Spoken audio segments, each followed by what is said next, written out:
Kia ora koutou, nau mai, and welcome to the Science Learning Hub and our webinar today, Picturebooks for Matariki. It is absolutely lovely to have you along.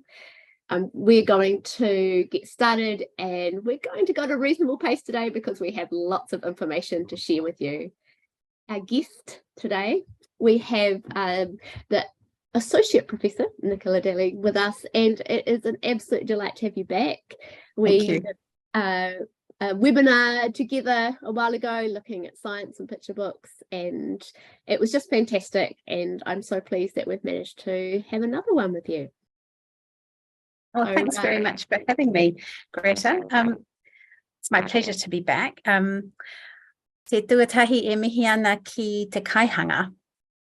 Te tuarua e mihi ana ki tō tātou kingi tu heitia, hei pou herenga waka, te pou herenga tangata me te kahui ariki nui tonu, pai marire.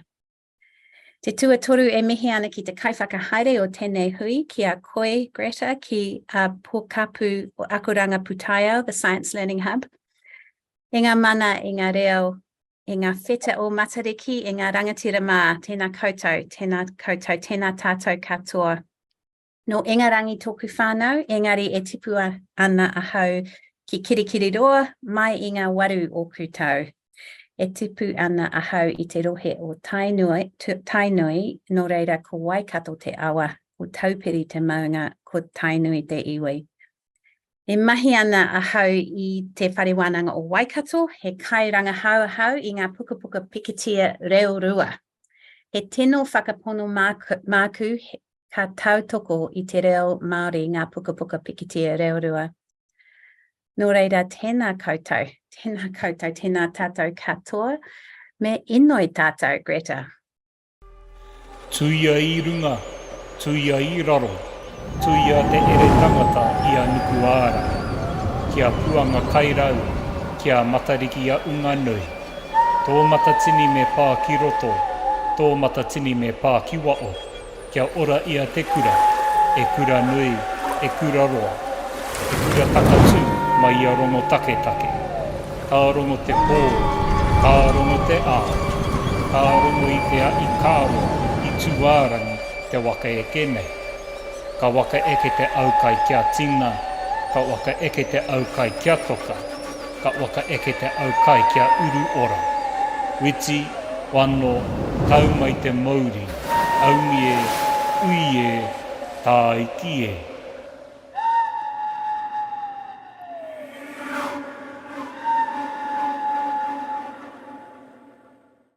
Thanks for that, Greta. And it's a really great karakia. I know that my sound isn't great, so I'm going to make sure I sit close to my computer and speak slowly. But I know you will have seen the words for the karakia we just had, which was specifically for Matariki and could be used in your classrooms. So I want to start by acknowledging Matariki in the Waikato, because of course beliefs and ideas about Matariki vary between hapu and iwi, and this particular image is Te Paki or Matariki, the fine weather of Matariki, and it's the coat of arms of the Kingi movement. It was designed by T.Y. Parane of Hauraki and Te Ao Katoa of Waikato and Ngāti Raukawa.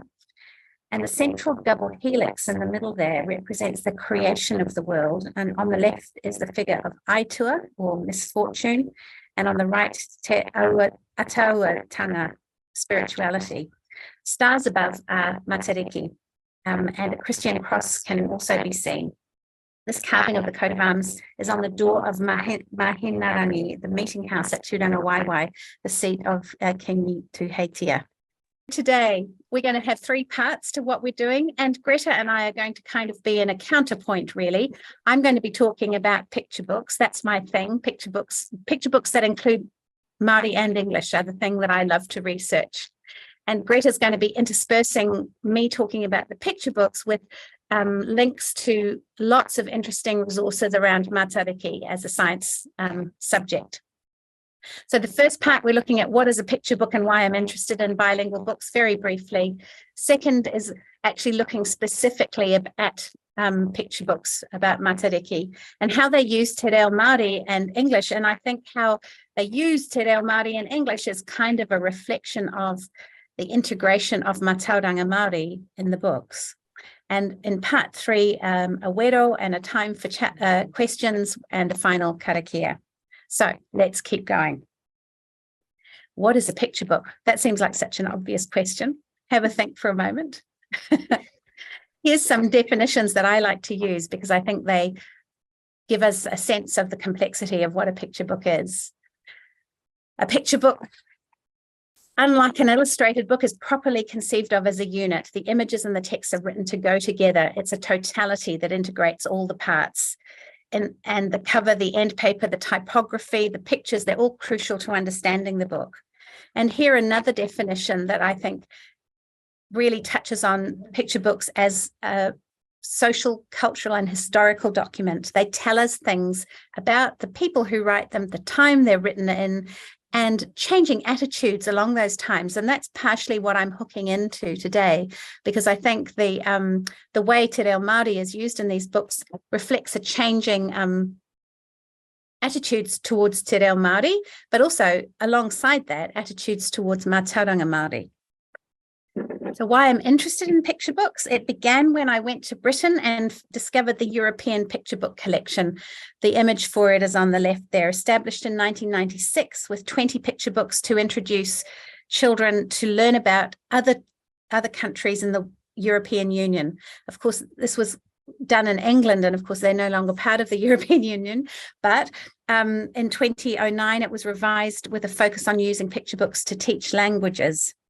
And the New Zealand Picture Book Collection was worked on by me and some colleagues who tried to identify 22 picture books that reflect different aspects of New Zealand national identity, really.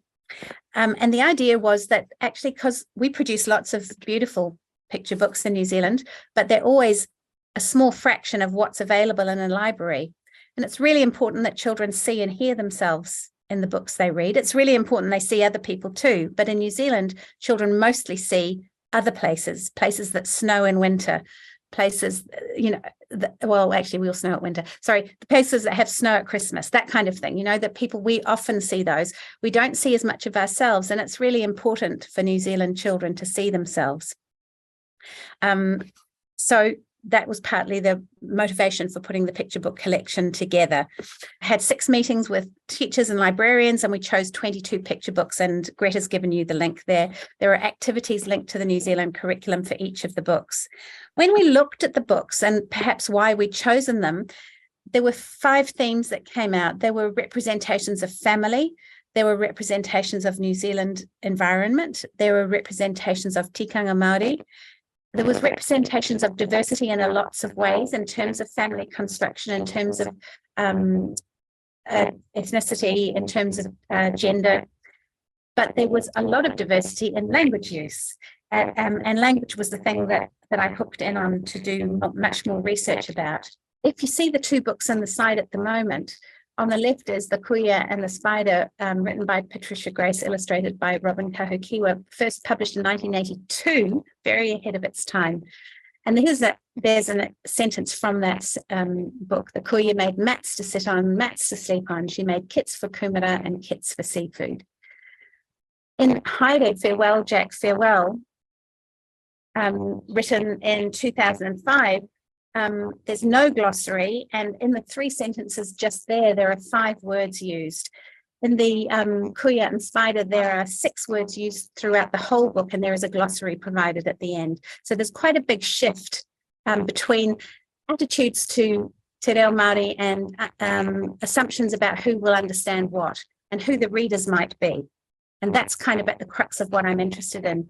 Some books tell stories in mostly one language mostly in English with words from Māori woven into them, and I know those as translingual books. I saw whānau I hadn't seen in ages. Even my sister, who is hapu, that's an example of a translingual text. There are stories that are completely told in both languages all the way through, like Hei te pēhea koe. So on the left-hand side, you see an example from the page, Kei te wera au, I feel hot. Stories told completely in Māori and English. And then multiple versions of books. In this case, these two versions of The Bomb or Te Pōhu were written at the same time, they're published at the same time, one version totally in English, one version totally in Māori. So there's lots of ways in which Māori and English are used in children's books in Aotearoa.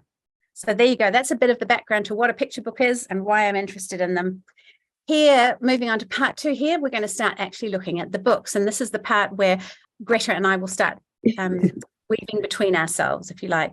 So when I looked at the picture books that are available in about Matariki, they seem to fall into 3 areas. There's ones which involve anthropomorphism. So that's when you have animals acting like they're human. They talk to you, they talk to each other as if they're human. That's so a great little Kiwis, yeah, it's a great word. Little Kiwis Matariki is an example of that. Then there are books that are sort of about contemporary families, such as Matariki by Sharon Holt in the middle, and then traditional stories of Matariki, telling the myths and legends associated with Matariki, like The 7 Stars of Matariki by Tony Rolliston. There were some of these that I were familiar with, and then some I weren't. These are the 7 books I'm going to go through and talk about how Te Reo Māori is incorporated into the English and how it changes over time. And in between me talking about those books, Greta's going to give you links to some great resources. So let's move on. Way ahead of its time was Matariki by Melanie Drury and Bruce Potter, published by Penguin in 2003. So, you know, this is 20 years ago. There are 7 words used throughout this book, 7 Māori words woven into the English. And then there's one phrase at the end, Te rohia atu nei ka whetū rangitia Matariki te whetū o te tau.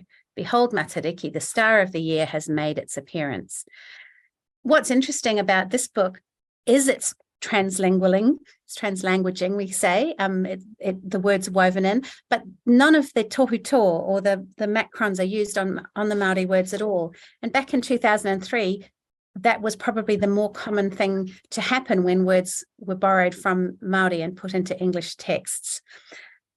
This is a story of a family, a contemporary family, going down to the beach to see Matariki rising as a family. They cook food together and they tell stories of people who've died. The beautiful story, that one. And we, when we worked together last time, Nicola and I looked at work by Melanie as well. It's my turn now to talk science and to think. And after I read this book, around Matariki, it made me think of that really that as a really lovely place to start and talk about what is Matariki, what do we already know as a class. And on the Science Learning Hub, we have an article that is just like a really nice introduction to Matariki, gives you a bit of the background, the science, links to some of the Mātauranga associated with it. And yeah, if you're just wondering where to start, this would be my suggestion on where you go. We also have quite simple resources too that you can pick up straight away and use. And this one is around looking at the different names for the different stars. Now, at this point, I do want to acknowledge that there will be different kupu Māori, different narratives and understandings from all around Aotearoa. Where most of the work that we have currently on the Science Learning Hub is based on the work of Professor Rangan Matamua, but also, he also acknowledges that there is much more than what he shares from his background.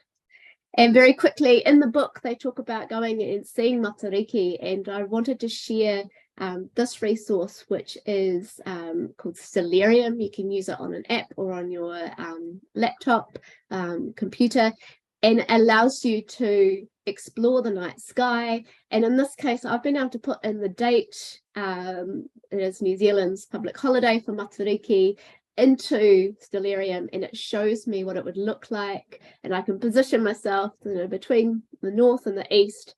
I should be able to see Matariki, and it gives me the timing for that. Thanks, Greta. The next book we're looking at is in 2008, 5 years after Matariki by Melanie Drury. It's written by Tony Rolleston Cummins and illustrated by Nikki Slade. And this comes into the traditional stories. I remember I mentioned there were 3 different kinds of Matariki stories that I found in the picture books. The previous one was about a contemporary family going to view Matariki. This one is the story of Matariki. An adventurous man called Mitai lives with his 7 handsome brothers in the village of Maketu. So this is a story from that part of Aotearoa. He watches his brothers become bewitched by 7 beautiful women and under their spell, and the brothers no longer eat or look after themselves.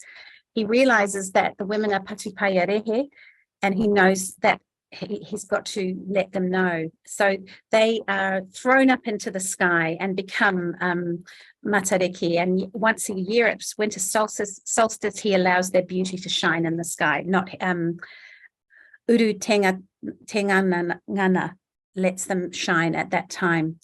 Here we have a lot of Māori words used in the text, as you can see on the slide there. We see tohu being used. So 5 years later, we're now in a time when it's more common to respect the Māori language by using tohu to indicate long vowels on the Māori words that are used in English. There's a YouTube clip there if you want to hear the book being read.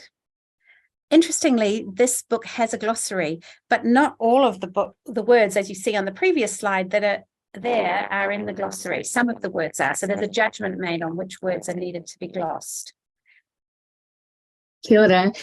Reading this book really made me think about the different characteristics of the main fitu, or stars, that get talked about in Matariki, acknowledging there are many stars in the star cluster, but there are some beautiful resources that have come out and we've developed alongside the Ministry for the Environment. And what they do is they have these gorgeous pictures and whakatoki connected to each of the stars, and then talks about the environment that those stars are connected to. So there's an example there, tupuarangi, and talking about everything that grows above the earth. And so I think this would be a really lovely resource if you're reading that book and thinking about the different stars to explore. Thanks, Greta. So the third book, picture book I want to share with you, is written by the illustrator of the previous book, Little Kiwi's Matariki. It won a lot of awards, and this is an example of anthropomorphism, where we have little Kiwi talking to Ruru and Tui and Katipo. They're all talking to each other as if they're human. This gentle tale celebrates Matariki and shows the animals rushing to go and view it. Kiwi says something's coming, and he tells all his friends, and they go to the beach and they watch Matariki rising. Again, we have a translingual text going on here, English mostly with Māori words put in, but this time, instead of there being a glossary, we have the use of what's called in-text glossing. So that's my puku tiare, my empty tummy. So within the sentence of the book, it tells the reader the Māori phrase and then the English phrase to just make sure everybody knows what's happening here. Kia tūpato, be careful, little Kiwi. That's just Tawhiri Mate, God of the Wind, and you see all the tohu are in there. So this is another example now at 2016 of a Matariki book, and all of these came before Matariki was made part of our national holidays.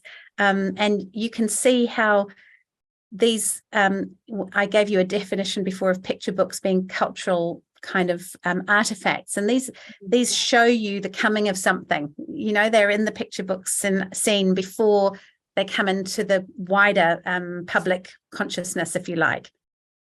I really enjoyed this book for the sense of kind of anticipation and excitement building. And it made me really think about that focus on observation, the science capabilities. And that made me think of this particular resource. It's a connected article called Listening to the Land, and it features Pauline Harris, who has done a huge amount of work with Māori astronomy, and who we feature in numerous different resources on the Science Learning Hub. This particular article really focuses on that observation of what's happening in the environment, the different things that happen in different seasons. And there is a really beautiful image in there that has, I sort of hints of what are happening at different times of the year that would be beautiful to explore with your students. We also have, as well as this, there's another article that talks about Māori ways of knowing around weather and climate and links to the impacts of climate change on iwi. So that might be another one, particularly if you've got older students, that you might want to explore with them. Moving on to the fourth book, published in 2018 now, so we're moving 2 years ahead from the last one. This one written by Miriama Kamo, who you may know as a TV journalist and presenter, and Zach Waipara is the illustrator. And there's a wonderful YouTube clip here of Miriama Kamo reading this book with the NZSO playing behind her. I really encourage you to share this with your classrooms. It's just beautiful. The Stolen Stars of Matariki, written by me, Miriama Kamo, and illustrated by Zach Waipara.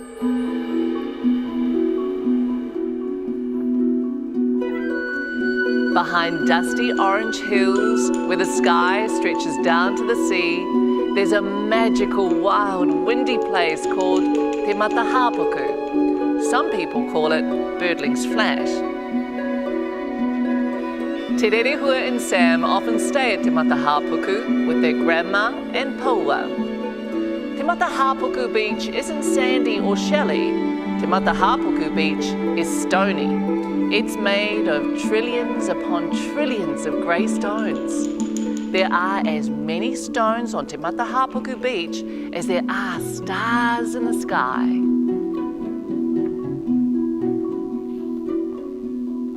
Te Rerehua and Sam love to search there for special stones called agate.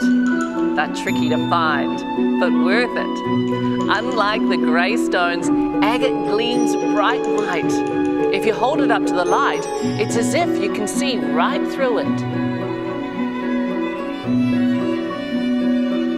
At night, the two children dress warmly and go eeling with Grandma and Paua.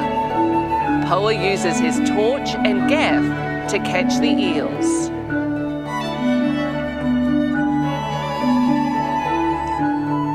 Grandma lies on the stones with Sam and Te Rerehua. They look up at the sky, bursting with stars. As Paua's gaff splashes into the water and the wind whips about their cheeks, Grandma tells the children stories.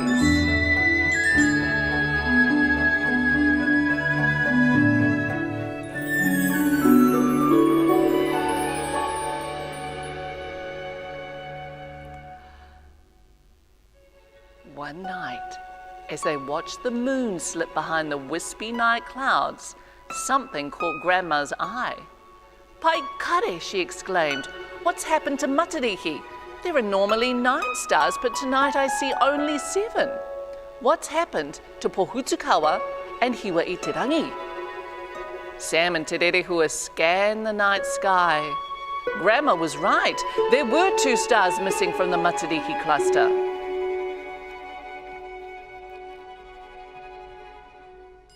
"Oh dear, I know what's happened," said Grandma. What, Te Rerehua asked breathlessly. "It's those blimmin' patupaerehe that live up in the hills. They've been stealing the stars again." "Stealing the stars?" Sam looked doubtful. Grandma pulled the children in close. "You know how you go searching for agate? Well, they're special because they're tiny pieces of star. The patupaerehe steal the stars and hide them among the grey stones of Te Matahapuku. That's why they're so hard to find."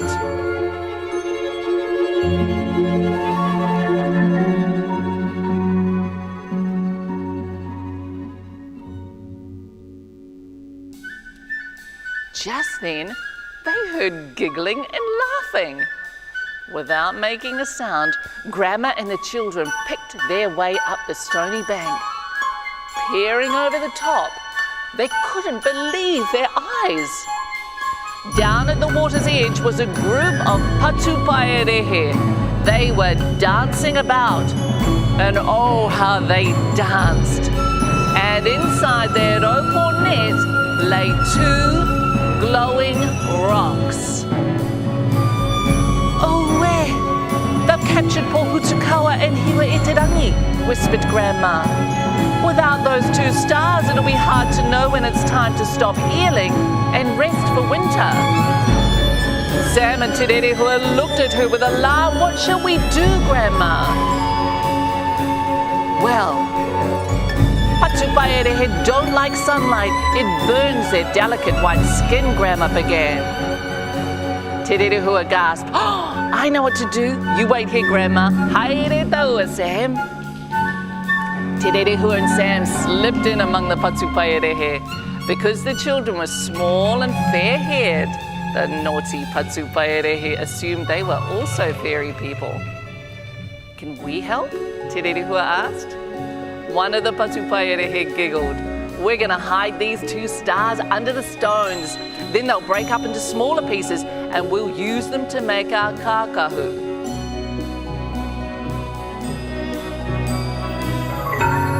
"You make your clothes from the stars?" exclaimed Sam.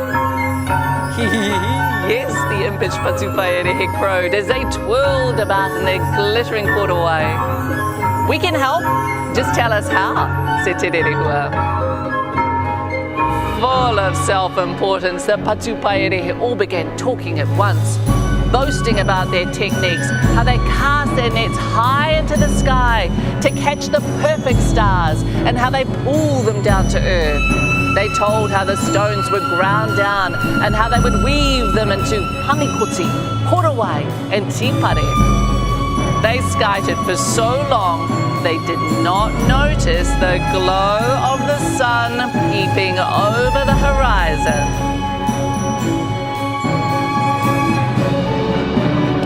"Oh, look," said Sam casually. "It's nearly daytime." The Patupaerehe shrieked, "The sun, the sun! Oma, oma!" Te Rerehua grinned. Her plan had worked. The fairies ran for the hills, leaving the 2 glowing stars, Pohutukawa and Hiwa-i-te-rangi, behind on the beach.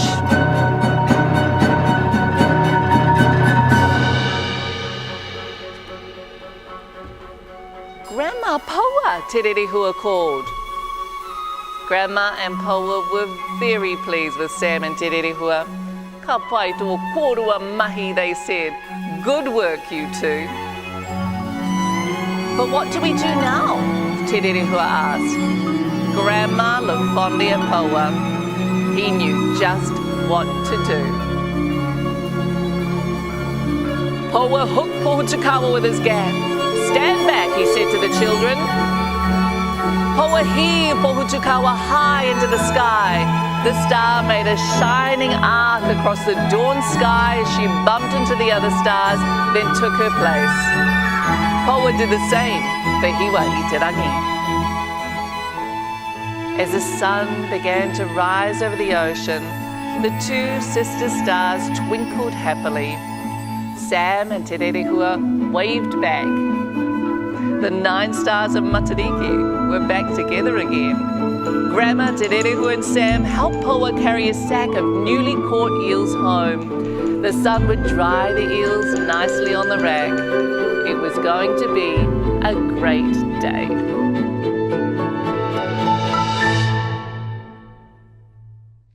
The way that the Māori words are woven into the English text in this book are different again. So we've got Poa, which is a dialectal name for karaua, grandfather, in some mita. We have Te Mata Hapuku for a place in Canterbury that's also known as Birdling's Flat, Patupaerehe, Haere Taua. And what happens in this book is they use footnotes to tell you what the word means in English. So you don't have to flip to the back for a glossary. At the bottom of the page, you can just look down and see. If you don't understand the Māori, you can see what it means in English. Yeah, so another technique of integrating Māori into the English text. This slide here is showing it's an interactive resource. Each of these different kupu are linked to resources on them, and it is all about mahinga kai, so around these resources that are used to sustain life, and and so much. There's lots to learn around mahinga kai. what I feel is really special about these is they link to Kaitahu, Ngaitahu's work, and these beautiful videos that they've created.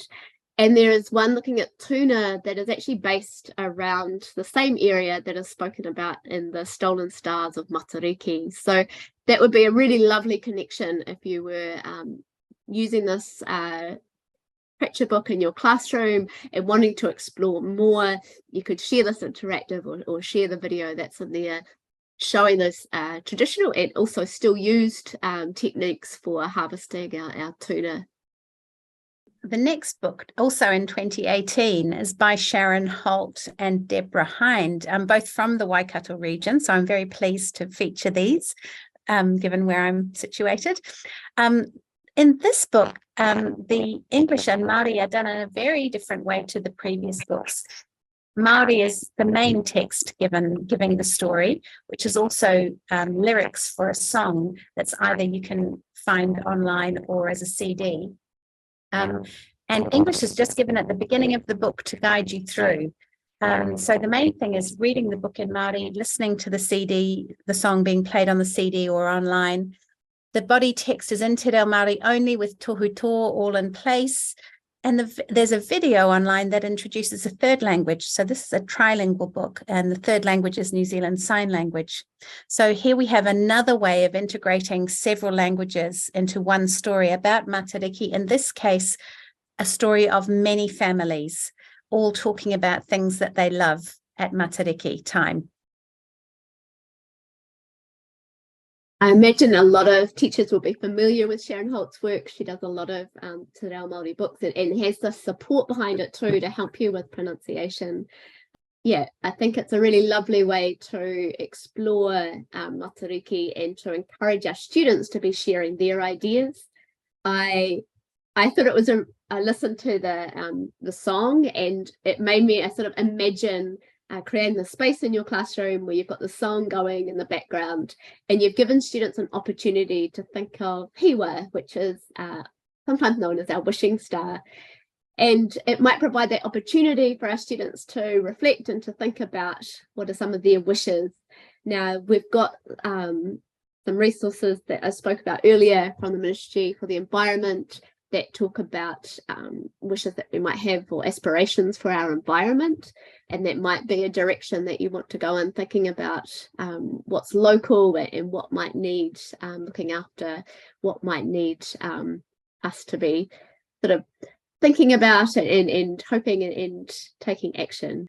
On the next slide, I've got a video there that features Dr. Pauline Harris, who I spoke about earlier, and we've got a few that feature her. This one here, Tātai Arorangi, which is Māori astronomy, gives you a really lovely overview and speaks to also that sort of that sense of aspiration, that revival, and some of the wonderful things that are happening in that area. It's really amazing.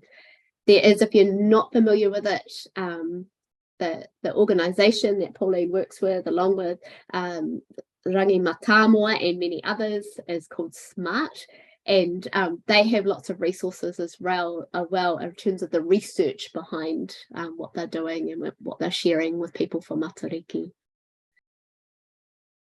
Okay, so I think we're up to the fifth book, talking this time in 2019 from Bateman Books by Rebecca Larson, based on the well-known song Twinkle, Twinkle, Little Star.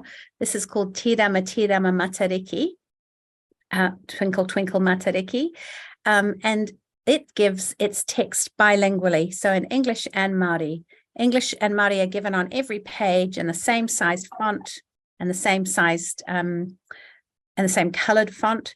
English is usually to the left and Māori to the right, and in some places English is on top and Māori is underneath. But interestingly, in the labels on illustrations, Māori is always first, and sometimes it's Māori only for numbers and colours. So a different way again of presenting the two languages. The tohuto are all in place. So ever since that first book in 2003, the tohuto have been in place. That's very definitely ingrained in the way that we publish bilingual books these days. In this story, this is another example of anthropomorphism, where we've got characters, birds, it's often birds in New Zealand, they're off to explore the stars, and they perform actions and sing waiata along the way as they explore the 9 stars. And this is an example of 9 stars. Looking at Twinkle Twinkle Little Star, I couldn't help myself but think about the science of stars, and if this was something you wanted to explore with your students, there's a lot of fun. You can, at a really lower, younger level, you can just explore it and discuss it and get excited about some of the beautiful images and some of the words and talk about those. If you want to take it further and start thinking about the formation of planets and stars, then we have a resource for you. So this one is around stars, and this is a really simple activity called a gravity well, but it provides so much opportunity for learning, sometimes about some quite complex ideas. And what we have here is actually just a hula hoop and some lycra and some marbles. So much can go on here around observation, understanding what's going on with gravity, and you can then apply it to things like the formation of planets and stars. So that one's there for you to explore. There's lots of other beautiful things you can learn about stars. If you're wanting to know about navigating by the stars, the hub has lots of resources on there, and there's just some really lovely images that you can find. And I really recommend that, just starting with that with your students, have some images to start that discussion and start them getting curious, asking questions. Kia ora. The last book in the 7 that I'm sharing today is by Brianne Tapa and Story Hemi Morehouse, published in 2022. It's the story of a family where a koro tells his grandson about Matariki and the importance of letting spirits move on once people have died at Matariki time. And then the boy's grandfather dies, and the boy gathers his family around to release his grandfather's spirit together. And the way it uses Te Reo Māori woven into the English text this time provides no glossary, no footnotes, no glossing in text. It assumes that we will know these words, and it's woven in a very effective way. So the resources that I've connected with How My Koro Became a Star linked to Maramataka and the phases of the moon, because in that she speaks of waiting for a particular phase to be able to honour her koro. So we've got a resource there that is from Project Mātauranga, and a lovely video there, probably aimed more at older students, but as a kayako, you might want to watch it to get yourself to understand the background of that. And we also have an article looking at the moon. I wanted to share this just because it had some really nice images available for you to use in your classroom. And so you might talk about, like, we've got names in here in Te Reo Pākehā in English, and then you could look at the kupu Māori for the different phases of our moon, and again acknowledging that that's a regional Mātauranga, so there will be differences between different areas. This one also features an absolutely gorgeous video of a young boy sharing how we see the different phases of the moon, which might be a really nice activity for you to do with your students as well, to get those videos and to explore that side of it. Right. Well, we've gone through the first part, what a picture book is, why I'm interested. Second part, the 7 books, and all the links, the fabulous links Greta's given you. Part 3 is He Wero, and I mean that this is a challenge is often associated with Matariki as well. My challenge to you is, when you're reading books that feature English and Māori, think about how Te Reo Māori words are used in the English texts. How are the 2 languages positioned? Is one given more space than the other? Who's the audience? If you don't give a glossary or a footnote, who's the audience? how did the text and the illustration support the meaning making? What's in the images that isn't in the text? And what do your children notice?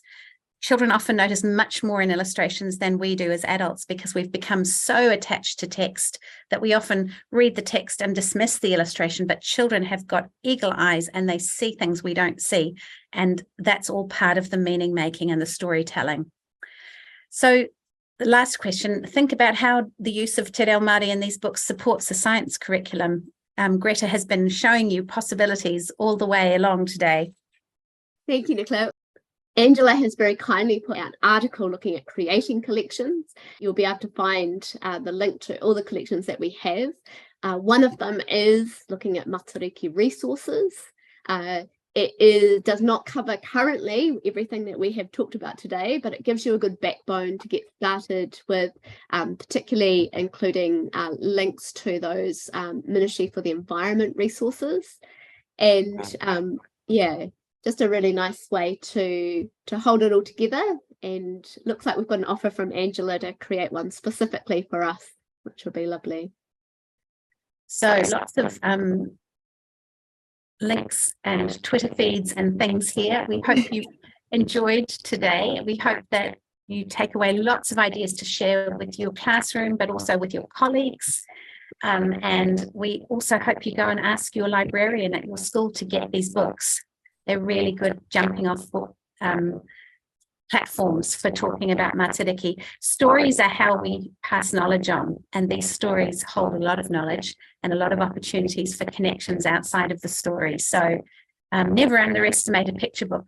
Probably would be on my gravestone in the end. I love it. When it comes to that. I absolutely love it. And absolutely total that conversation with your librarians. And there are amazing libraries that have whole collections set up for Matariki there for you to access. And really incredible. So thank you so much, Nicola. I have really enjoyed this. Hopefully we have filled everybody's brains with ideas and got you excited about using picture books to explore the language in them and the science ideas that can bounce off of that. We would like to finish with our karakia. Thank you so much to our participants today. We've really appreciated your contribution to our chat. Please do get in touch, and as always, please reach out to the Science Learning Hub on any of our different social media platforms. We would love to hear from you. All right, kia ora, and I'm going to switch back to our karakia. Tuia I runga, tuia I raro, tuia te ere tangata I a nuku ara, kia puanga kairau, kia matariki a unga nui. Tō matatini me pā ki roto, tō matatini me pā ki wao, kia ora ia te kura, e kura nui, e kura roa, e kura takatū mai ia rongo take take. Ka rongo te pō, ka rongo te ā, ka rongo I te a I kāro, I tūārangi te waka eke nei. Ka waka eke te aukai kia tina, ka waka eke te aukai kia toka, ka waka eke te aukai kia uru ora. Witi, wano, tau mai te mauri, aumi e, ui e, tā iki e.